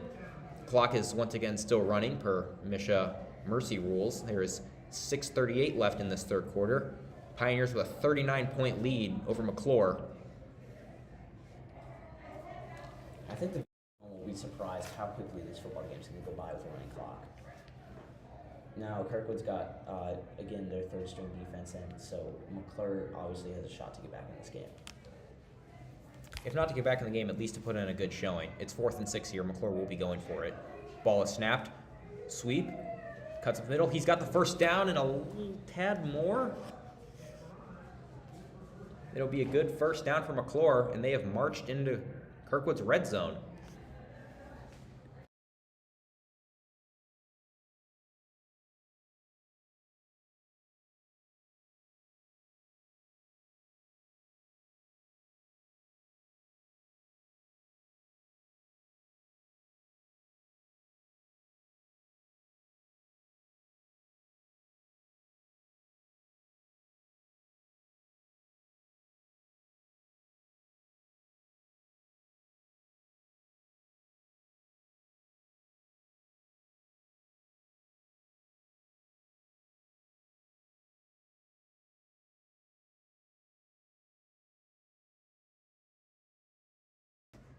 We've got guest commentary in the booth, Harry Bogotko. He's going to give us a little bit of play-by-play as Owen Backer takes a break. I think his throat's hurting a bit. All right, so McCluer just took a timeout. All right. McCluer will have 2 remaining timeouts. Riveting commentary right there. That is factual. McCluer with 2 timeouts. We'll see what they do here. Got a fresh set of downs in Kirkwood 22. Snap in the pistol, handoff up the middle. Pass is sailed way over the head of the receiver.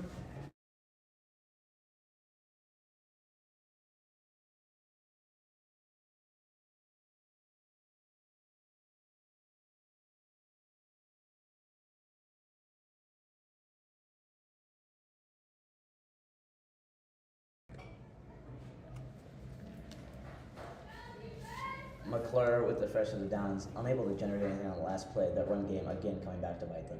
Handoff up the middle. He runs into a blocker, but he's able to shuffle forward for at least a gain of a couple. It'll be 3rd down and 8 from the 20-yard line. Clock is still running. There's 5:10 remaining here in this third quarter. McCluer seems to be on a no-huddle game plan. Last week, or 2 weeks ago, I should say, we were looking at Marquette. Marquette had a tough time with their play calls. They've got 40 seconds on the clock here, but they're looking to be as quick as possible with their play calls, given that they have very limited time.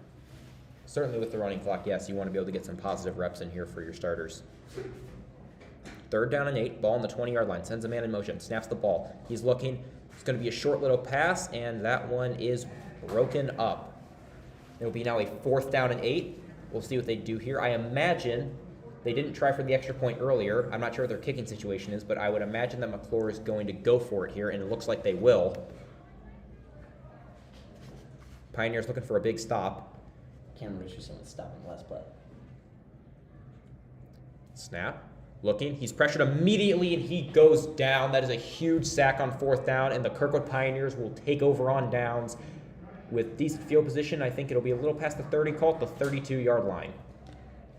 If I'm McClure's line coach there, again, I'm pulling my hair out. The line has fallen to a 3rd-string Kirkwood defensive rush, and defensive backs that are sophomores should not be breaking through a line made of seniors. Absolutely. Their offensive line got completely wumboed on that last play. And now Kirkwood will take over on offense with quarterback Owen Nesledge, 3rd stringer, taking over, number 29. Owen Nesledge, such a good sophomore. You know, he's one of the better guys out there. Oh, and they fumbled the snap, and it will be... We'll see what is indicated here. Oh, that's going to And it looks like McCluer's recovered. That is the 2nd time that we've had a bad snap and Nesledge was unable to recover. Certainly not an ideal snap, but also you do want to hopefully work on your recovery skills there. McCluer will get another shot at the end zone. It's almost as if that 4th down miss never happened. McCluer essentially is going to get a fresh set of downs on this. Kirkwood's offensive line, their center, snaps the ball too low to the feet of Owen Nesledge and unable to recover. If I'm Jeremy Macklin, I'm saying if they start to score big points here, maybe I'm going back to my 2nd stringers using my 1st stringers. Certainly. This is a learning experience for these guys that will one day be your starters. They will be your varsity team. You want them to kind of be able to be in the game and see what they can do. Snap here. Sweep. Wrapped up, and he is brought down by a whole sea of Pioneers defensive players behind the line of scrimmage. That'll be a 2nd down and 12. 2:40 remaining here in this 3rd quarter. Pioneers with a 39-point lead.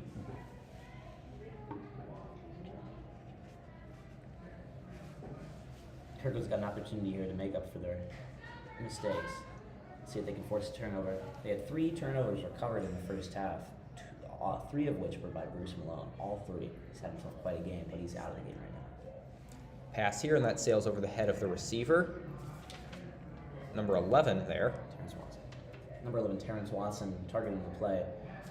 McCluer's quarterback has had some issues with the passing game today. They've resorted to the run game, but as we've discussed before, that it hasn't been nearly as effective as they would have hoped. They've had, for the first half, they were negative on their yards. Obviously, had a better second half, but Screen pass here. Not much to be said for a 3rd-string D-line. That ball is caught by number 3, Andre Bobo there. Maybe he'll get a yard on that play. You almost think McCluer's QB situation, you almost wonder if they're seeing ghosts here. They've been pressured so many times that they're not able to get the ball out quickly or accurately. Be a 4th down and 11. McCluer will go for it. They basically have no choice.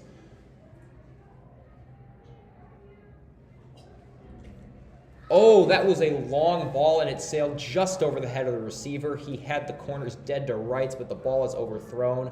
McCluer will turn the ball over on downs, and the Pioneers will take control with a minute remaining here in the 3rd quarter. Number 4, Denham Guthrie, targeted on the play. McCluer is going to have a tough defensive situation here. Kirkwood's obviously going to want to drive, but it seems like they've been locked at this 30-yard line for the past quarter. Almost quarter now, yeah. They've got 50 seconds left in this quarter, running clock. As we said, this football game's going to go by much, much faster now that we've got running clock rules in place. Absolutely will. Pioneers will get a play off before this third quarter ends. The snap there, and that one's good. It'll be handoff, and he'll be tracked down. That'll be a gain of nothing there. Brought down to the 30-yard line. Kirkwood really hasn't been able to get any offense whatsoever going in this second half. Obviously, their first personnel are on the sideline, but you think your coach has had a nice vote of confidence in you, putting you out for the entire second half. You'd want them to produce a little bit more offense than this. Completely agree. Kirkwood is severely lacking in their offensive capabilities this quarter so far. Obviously, some of that can be attributed to first game jitters for these guys. We're getting their first reps of the season. Now, third string quarterback Owen Neslage has looked strong, but so far 2 fumble snaps, and both of those being recovered by McCluer North. It seems to be an issue for Kirkwood this game. Yes, can't really blame those fumbles on him. They were very low snaps. And that is the end of the third frame here. We have switched sides. There are 12 minutes remaining in the game, barring overtime, which at this point does not seem incredibly likely.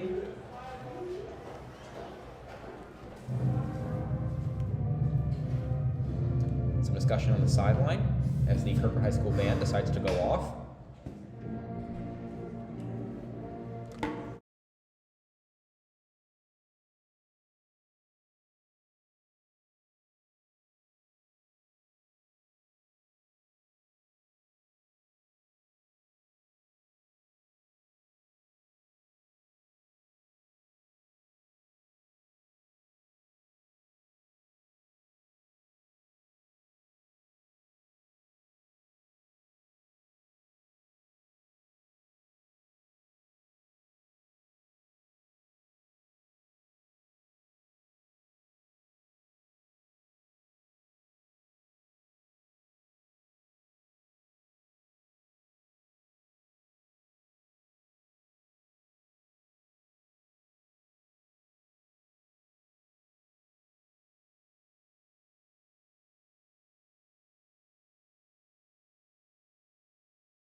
Pioneers now with the ball. We have switched sides. This is the fourth quarter.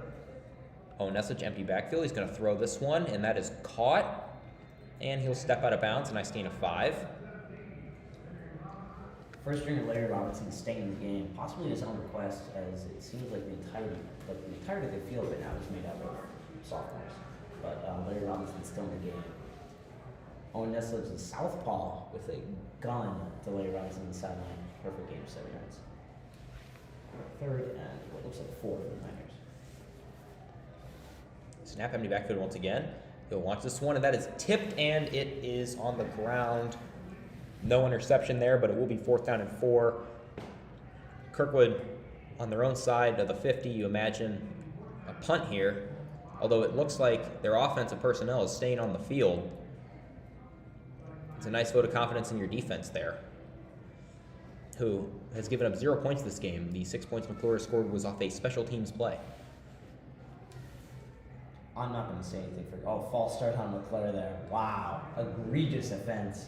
2 players just ran. They sent everybody. They were coming out of the Trojan horse there, eager to get out. But Kirkwood is, I think, going to get a first down out of this. Yeah, they are.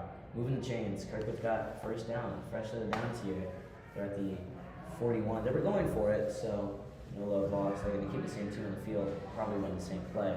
And good scenario for the Pioneers. Macklin trying to test his team's mettle, going for it on 4th down, but the penalty will negate that. Handoff here up the middle out of the gun, and that'll gain maybe 1. Neslage dropped back about 3 yards to get the handoff in, and the 4 yards that the ball carrier had seemed like it was just not enough to contribute. Number 67 on McCluer shaking his leg. I wonder if he's injured. Obviously don't want to see that. Kirkwood almost exclusively runs out of the shotgun or out of the pistol. That had a negative impact on that play. Quick pass here, caught. He's got a little bit of space, and he is brought down by his arm. He only had a couple more guys to beat, and he would have been gone, but he will get past midfield, and that is a Kirkwood first down. Number 10, Chris Potter on the play. Another sophomore with a carry. Looks like we've got an exclusively sophomore offense right now. Still number 17, Larry Robinson, the lone senior on the field at the moment. Kirkwood is compensating well for their lack of experience on this offensive line. Owen Neslage is seen as the kind of future of Kirkwood football at the QB position. Obviously nice for him to get some big game reps in. Snap, drops back to pass. He's looking, he's going to roll to his right. He doesn't see anybody. He's decked as he throws, and that ball will fall where nobody is. Incomplete pass. So last game against Marquette that we covered, we saw a rare intentional grounding penalty. Now, Neslage was close enough to the receiver to avoid that, but obviously as the quarterback, your goal is not only to keep the ball away from the defender, but also to get the ball close enough to the receiver to avoid that penalty. Omar Hopkins and Creighton Wise, both right-handed. Owen Neslage, left-handed quarterback here. We can't stress enough how much that changes the dynamic of your offense. Handoff up the middle there. Decent little gain. Kirkwood slowly moving the ball down the field, slowly but surely. 3rd down and 6. Clearly they are committed to going for it on 4th down. So they've got a couple plays to get 6 yards. Kirkwood's grinding down the field, and they've got 8 minutes left in this quarter. This game has flown by now that we've got this running clock. Absolutely has. Pass here to the left, and he's tackled after he gets the 1st down. That's the kind of place we're talking about. Neslage is sent to roll to his left for Omar and Creighton. That would be a bit of an awkward throwing platform for them, but for the left-handed Owen Neslage, it is not. And the completion is made there. 8 minutes left in the 4th quarter, rather.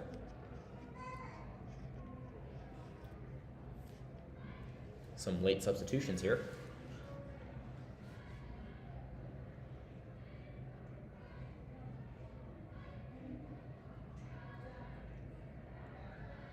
Neslage snaps the ball, hands it off on the draw play, and he will once again get a good 7 yards there.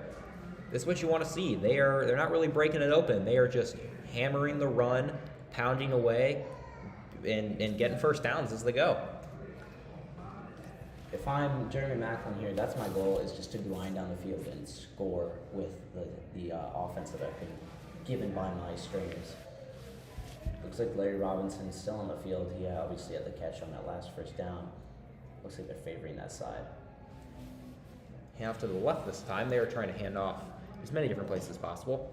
And truly, it doesn't really do any good for the development of your younger players to have a 1-play, 80-yard drive. You really want to kind of get them as many reps as possible, have them slowly go down the field. Give your mostly underclassmen substitute defense a bit of a rest, as they've been on the field the majority of the second half. Number 10, Evan Marion with the carry, or number 24, Evan Marion with the carry, another sophomore. Obviously, the sophomores are out. This game you've seen carries from, I think it's the past 5 carries from sophomores. Another handoff here, and they will get a 1st down for the Kirkwood sophomores. I think we're done with the Pioneers with the Kirkwood sophomores now. There you go. Marion with the carry, that's the 1st down. 6:20 left in the half now. And Kirkwood seems to be reeling this football game in. They are. As things wind down here, they're just trying to eat up as much time as possible. No out of bounds, no long touchdowns, no big penalties, just slowly running the football, moving down the field. Snap here, it'll be another handoff. He'll dart his way up the field and be brought down at the 20. With the continuously running clock, I am surprised that we haven't seen at least a few more passes from Owen Neslage. You as a quarterback, want to be able to get him some reps. We've seen some screen passes, but he hasn't really got to throw the ball downfield really this entire game.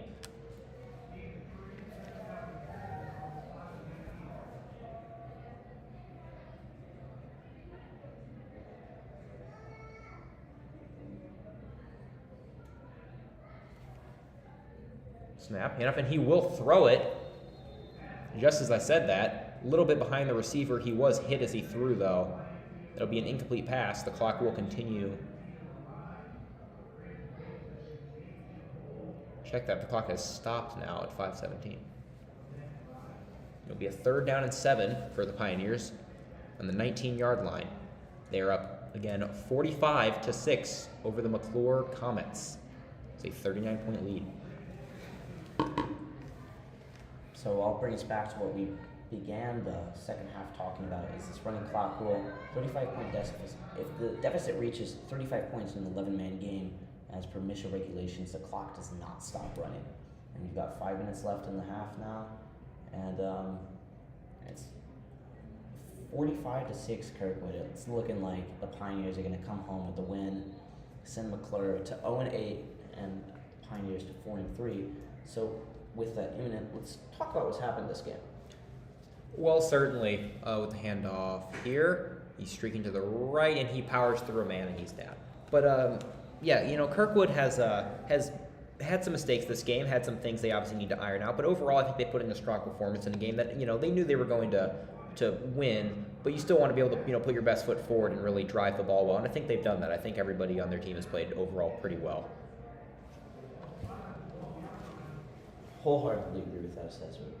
Kirkwood has looked good for the first half when they were playing their first stringers, and as they come to the second half, they were stuck at the 30-yard line in a battle with McCluer in the second half, which resulted in a special teams touchdown for McCluer. But highlights of this game: Bruce Malone, 1 punt return touchdown, 3 turnover recoveries, and to my knowledge, at least 2 tackles.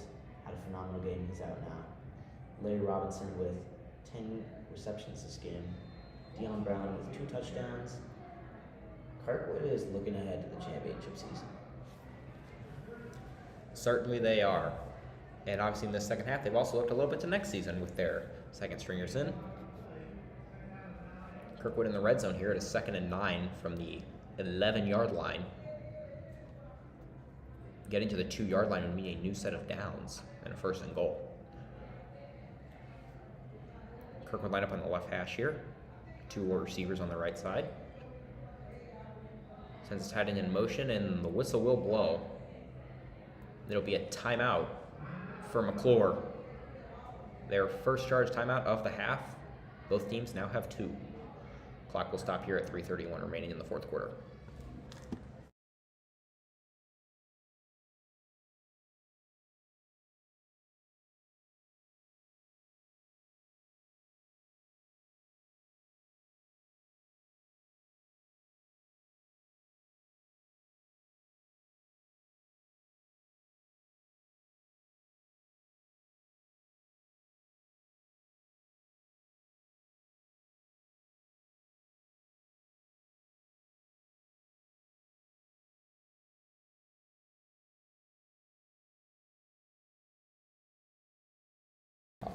We'll take this break in action to call attention to ourselves. I'm Mason Heller, providing the color commentary, all in background, the play-by-play, and our camera operator, Liv Tim, has been supporting us all night.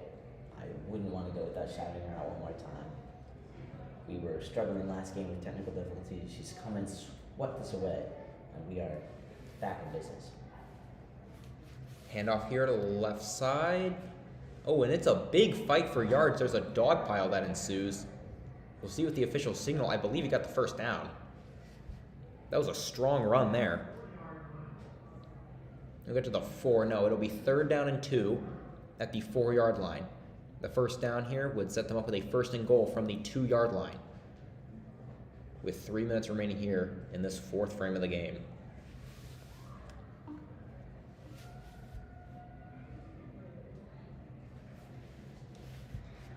Neslich, handoff, draw play.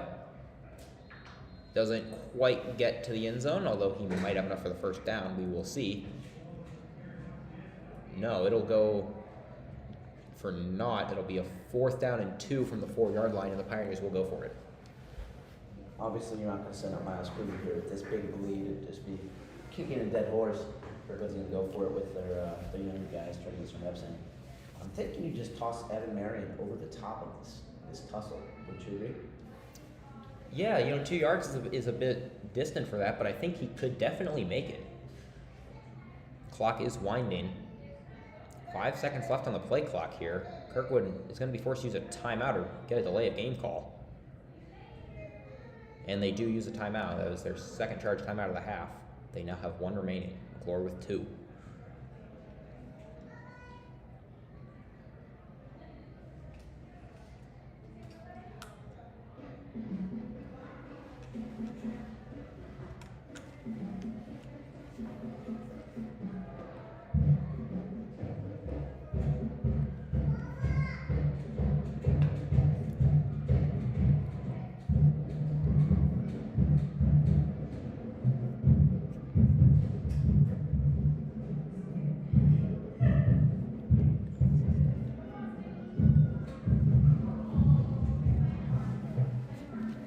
And the Pioneers offense will trot back on the field.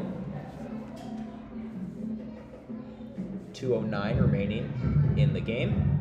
They're up by 39 points. It is 45-6 for Kirkwood. 4th down and 2 from the 4-yard line. We'll see if they can, if not punch it in, at least get a first down. Owen Nethledge, the 3rd string, at quarterback. Snaps the ball. He looks to the end zone, fires. No, that is going to be picked in the end zone. McCluer will take over from the 25-yard line.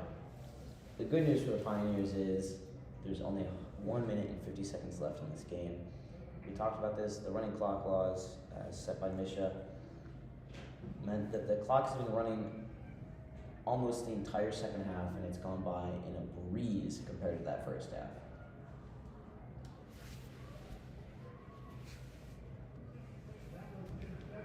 We have had a scoreless second half except for the McCluer punt return touchdown. That was Kirkwood's only punt of the game. And Kirkwood has put up no points in this second half. That's not necessarily a bad thing. They have had their backups in, and as well with the running clock. They really only had a couple drives. But with 2 turnovers, you would like to see a bit of a better showing at least from this Kirkwood 3rd string offense. But, you know, they're getting it done. They're moving the ball. With 1 minute remaining, McCluer is trying to put a few more plays on tape. Handoff, spins out of it. That'll be a gain of 4. It'll be a 2nd down and 2. 40 seconds remaining in this game. Check that, he got the first down.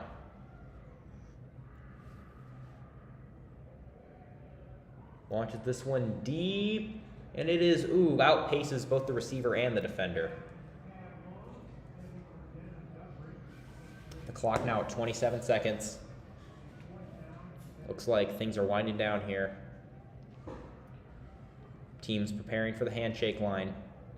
One of the better traditions in sports. Student section completely cleared out. 8 seconds left on the clock. That'll be the game, folks.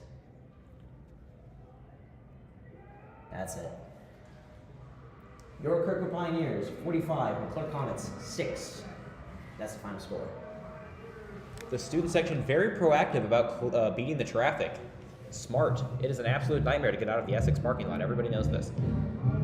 Kirkwood has taken the dub, 45-6 over the McCluer Comets. Strong showing from Kirkwood as they now look to next week. There is only 1 regular season game remaining before it's playoff time, and then of course the annual Thanksgiving Turkey Day game. They get the handshake line. That'll be a wrap.